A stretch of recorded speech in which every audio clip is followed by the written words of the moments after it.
Welcome to my borrowed tree. You will with my borrowed tree.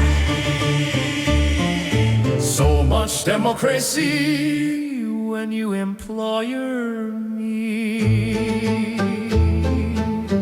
You want to win your next election. I can help you win your erection. So much democracy.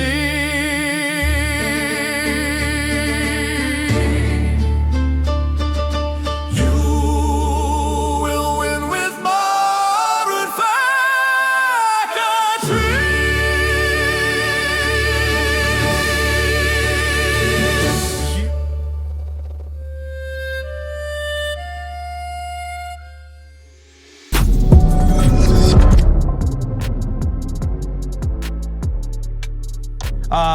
Mr. Chairman, I'm just going to keep calling you that. I don't care. You did a great job in 2024. Even if you're a senator, I'll still probably call you Mr.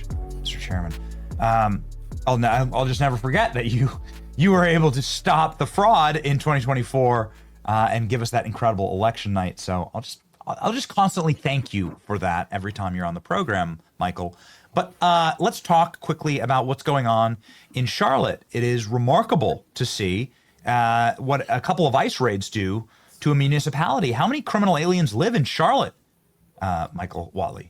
Way too many. You know, you think about of all of the millions of illegal immigrants that came across the border under Joe Biden, hundreds of thousands of them were admittedly by the Biden administration were criminals and had criminal records. And so, you know, we need to make sure that first off, the border is secure. The president has done an amazing job of getting that done. And the step two is to get the violent criminal illegal aliens out of our country. And that's what he's doing right now. It's a lot harder in North Carolina because my opponent, Roy Cooper, when he was governor, vetoed legislation that would have forced those Democrat sheriffs in places like Raleigh and Charlotte and Durham to actually deport them, to be able to honor ICE the detainers. And so what we have right now are sheriffs who are not honoring ICE detainers. And so that's what forces the president to send in the ICE agents that are doing a sweep right now. At the end of the day, President Trump is cleaning up the streets and doing the job that Roy Cooper should have done when he was the mayor or the governor. Yes. So the governor is out, like, effectively, same as in Illinois or in California or in New York, the governor of this red state in North Carolina, and I only say that in quotations because it sure as hell is acting like a blue left-wing radical state. Governor's out saying, like, here's how you avoid federal law enforcement detection in a video. It's crazy. What is it? Like, isn't this a crime? Like, isn't this assisting the criminal in an insurrection capacity against federal law enforcement? Yeah, what we need to do is have a state that's actually going to work with the federal officials, have local officials that are going to work with the federal officials. You know, for anybody to say that they want to keep these violent criminal illegal aliens in their city, that really is a huge problem. And that's exactly what we're looking at right now. You know, we need to have a governor that is actually going to sign legislation that will force the sheriffs to honor ICE detainers. Frankly, we need to have sheriffs that are going to honor the ICE detainers. Yes. And be able to move this criminal element out of North Carolina. Yeah, I mean, well, clearly these people vote, and clearly they try and rig elections, and they say that, and that's obviously the operation that's going on here. It's obviously the operation that's going on in Texas, is they're trying to flip the red states blue. Now you're from North Carolina.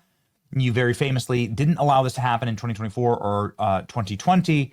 How do you prevent what Democrats want to have happen here, which is flood these red states with criminal aliens, naturalize them, and then flip the states permanently purple or blue? Yeah, you know, President Trump has the right plan, which is first off, secure the border. Second off, get the violent criminal illegal aliens out. And then we will ultimately need to have a guest worker program that works, you know, because there are a lot of jobs where folks need to have, you know, workers, right? And that's not a problem. But you cannot be a sanctuary city. You cannot be a sanctuary state. And it's unfortunate that my opponent for Senate, Roy Cooper, while he was the governor, fought harder for these criminal illegal aliens than he did for his own constituents. So we have the Heritage election fraud tracker, and you can see here North Carolina is not looking good. We got quite a few cases of election fraud here in the state, most likely and almost guaranteed for people that are going to be voting against you and trying to use large criminal alien populations to vote against you. How are you going to combat this, sir? Well, what we're going to do is first and foremost make sure that we have the right rules of the road in place before voting starts. It is federal law that you must be a citizen to vote in a federal election, and it is up to the states to enforce it. We're going to make sure that North Carolina enforces that law. We also need the states to clean up their voter rolls, and we need basic protections on mail-in ballots, things like witness requirements and signature requirements, and that we can only have, ballots come in by election day, and that they have to go in through the mail, not through drop boxes. We're going to fight every day for those types of rules. And then we're going to be in the room. We're going to have volunteers and attorneys in every single precinct all across North Carolina. That's what we did back in 2020. That's what we set up nationally at the RNC last year. It really makes a tremendous difference when you have those observers and those attorneys on the ground to act as a deterrent for illegal activity. How's the race looking right now, Michael? We're excited. We're very excited right now. North Carolina, we're a purple state. We're 30% Republican, 30% Democrat, 40% unaffiliated. So we know that this is going to be a hard-fought state. But what we're seeing right now is Roy Cooper has a lot of name ID, but half the people that know him don't like him. We are in a position where, with President Trump's support, we've already made sure that we're not going to have a messy primary, and we're able to go after the governor right now and talk about his record. I had a reporter ask me, what is they're going to campaign on his record? What are you going to campaign on? I said, I'm going to campaign on his record as well. The fact that he has vetoed these bills for focusing sheriffs on ICE detainers. He's vetoed bills to keep boys out of girls' sports and men out of women's locker rooms. He has vetoed balanced budgets. He has vetoed tax cuts. He's vetoed teacher pay raise and police pay raises. So we're going to talk about his record every single day, and that is a winning formula in North Carolina. All right. Well, Godspeed. We really hope that you clean up this great state. I mean, it shouldn't be going this way. It's too bad that it is. Too many college towns in your state. I would probably argue. Well, no question about it. And when you think about what we need to do positively is make sure that we have an economy that works for everybody. We need to create jobs and raise wages, but then we really need to keep our kids and our communities safe.